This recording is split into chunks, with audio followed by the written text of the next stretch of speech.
there's no skill element. It's just following a path, right? Like, it's not exciting when it's doing an obstacle course like that, but it is exciting. Now, not fun, but exciting when it's hunting you through a wasteland.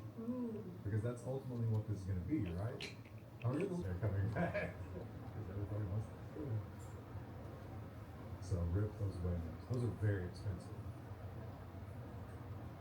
as you might expect. And we know that the world is descending toward war. So China has taken a pragmatic approach. Now, in space, you can't just shoot, right? You can't just blast things out of the sky because that will cause an ablation cascade, and that's very bad for everybody, including yourself. So China's come up with a solution. China's arming its space station with guard dogs. They have good reason for it. So this thing, this is the Tiangong, is that what it's called? I think so. Probably pronounced that. Satellites nicked it. So now they're building these little things that will gently hug and push, Get away from me, this pool. but hopefully not breaking anything in the process in order to create mystery. Now, Krista, I know that you are a caffeine drinker.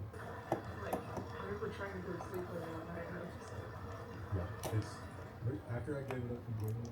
If I drink a soda at night, it's crazy. yeah. It counts. Are you gonna do that tonight? 'Cause we're streaming tonight. We stream twitch.tv/TVGT in case if we're never. I'm not gonna stream all night. Well, no, but like, Such a time sink. I don't remember. Lovely. Anyway, it's, Getting until you open it. It's like a loot box, but in real life. but if you go to the bank, you know exactly. Okay, almost. So I don't really. Dude, when he did this performance, and they'll prosecute him with 8 years. I think he was that crosshaired on the government at some point, I think. I don't know, but interestingly, suspended the actual jail time while he's appealing, so he's not actually in prison. He's saving your freedom. Oh. I remember seeing the anime this is based on. I don't know that I have. There's no title here. Yeah. Japanese. Is emulating this guy. What's happening over there? But this is old. This guy's been around for a long time. Whenever they have to move a big animal, Oh, it's the so pictures are still away. Did you see the video of this? Ed the zebra captured after.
Tell us about how the trade